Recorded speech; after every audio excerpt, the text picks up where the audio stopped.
မင်္ဂလာပါရှင်အပတ်စဉ်ဗုဒ္ဓညတဲ့တင်ဆက်မှုစီစဉ်ကနေပြန်လည်ကြိုဆိုလိုက်ပါရရှင်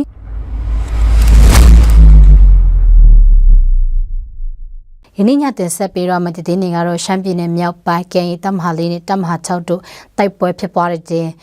တနိုင်းမြို့တွေကုန်စည်နှုန်းမြင့်တက်လာတာကြောင့်ဒေသခံများအခက်အခဲရှိနေတဲ့ဒီနဲ့တခြားသောစိတ်ဝင်စားစရာကောင်းတဲ့ဒီနေ့ကိုတင်ဆက်ပြီးတော့မှာဖြစ်ပါရရှင်ကျွန်မအခုကြဆင်ပါရှင်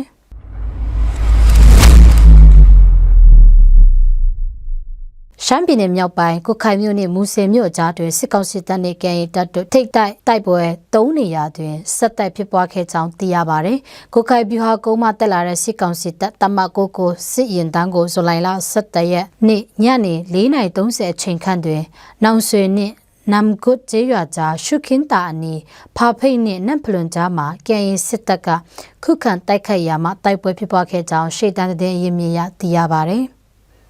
ရှမ်းပြည်နယ်မြောက်ပိုင်းမှာဇူလိုင်လစံပိုင်းကနေစပြီးစစ်ကောင်စီတပ်မှစစ်ကြောင်းထိုးမှုပုံမှုပြင်းထန်လာတဲ့အတွက်ကြောင့်ကေရတပ်မဟာလေးနဲ့တပ်မဟာ6ဒေသတွေမှာစစ်ကြောင်းပုံမှုပြင်းထန်လာတဲ့ကြောင်းနဲ့ဇူလိုင်လ12ရက်နေ့နနက်9:20ခန့်မှာလဲမိုးကုတ်တပ်ပင်ရဲစခန်းကိုကေရတပ်မှတွားရောက်တိုက်ခတ်ခဲ့တာရှိကြောင်းကိုလည်းစုံစမ်းသိရှိရပါတယ်ရှင်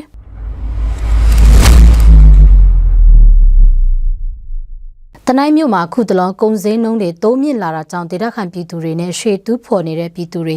အခက်အခဲရှိနေကြောင်းဒေသခံပြည်သူထံမှသိရပါတယ်။တနိုင်းမြို့မှာဆန်နဲ့စားသုံးဆီ73ဆီနဲ့အခြေခံစားသောက်ကုန်တွေတစ်နေ့ထက်တစ်နေ့ကုန်စည်နှုန်းမြင့်တက်လာတာကြောင့်ဒေသခံပြည်သူများဝယ်ယူစားသုံးဖို့ငွေရေးကြေးရေးအခက်အခဲရှိလာကြောင်းကိုလည်းသိရပါတယ်။လင်ခဲ့တဲ့နှစ်တွေမှာတော့စံအိတ်ကိုမြန်မာငွေ6000 9000ကျပ်ရှိပေမဲ့ယခုနှစ်တွေမှာတော့စံအိတ်ကို33000တက်ရှိနေပြီဖြစ်ပါတယ်။၎င်းအပြင်ဓာတ်ဆီဒီဇယ်တပေပါကို6သိန်းကျပ်မှအခုချိန်73သိန်းတို့တက်သွားပြီဖြစ်ပါတယ်။ကုန်စည်နှုန်းတွေဆက်တိုက်တိုးတက်လာနိုင်တဲ့အခြေအနေကြောင့်အများပြည်သူပုံမခက်ခဲလာနိုင်တယ်လို့လည်းသိရပါတယ်။လမုံကျေးရွာနဲ့ပင်ရန်ကျေးရွာများတွင်လည်းဇွန်လ10ရက်နေ့တွင်ဓာတ်ဆီဒီဇယ်တကာလာမြန်မာငွေ4000ကျပ်ရှိ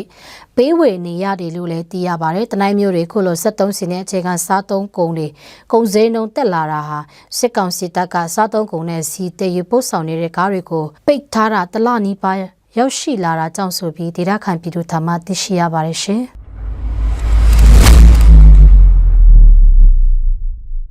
ဖကလီဒိုလမ်မှာလှရှားသွားလာနေတဲ့စစ်ကောင်စီလက်အောက်ခံဝါရာဇုပြည်သူ့စစ်အဖွဲ့မှဖျက်ဆီးသွားလာနေတဲ့ပြည်သူများကို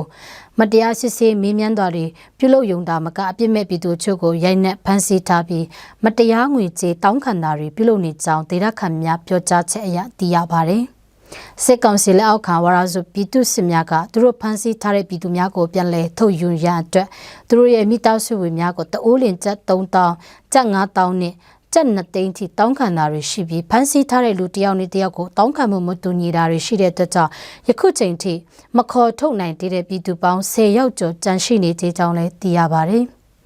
ပြည်သူစစ်များဖမ်းဆီးထားတဲ့ပြည်သူတွေကိုငွေကြေးပေးထုတ်ယူနိုင်တဲ့သူတွေရှိပေမဲ့ခက်ခဲတဲ့မိသားစုများကသူတို့တောင်းတဲ့ငွေပမာဏကိုမပေးနိုင်တဲ့သူတွေလည်းရှိပြီးပြည်သူစစ်များကခုလိုအပြစ်မဲ့တဲ့ပြည်သူတွေကိုမတရားဖမ်းဆီးငွေကြေးတောင်းခံပြီးစီးပွားရေးတစ်ခုလိုလုပ်ကင်နေတဲ့ပေါ်ဒေသခံပြည်သူများကမလိုလားကြောင်းကိုလည်းသိရှိရပါတယ်ရှင်။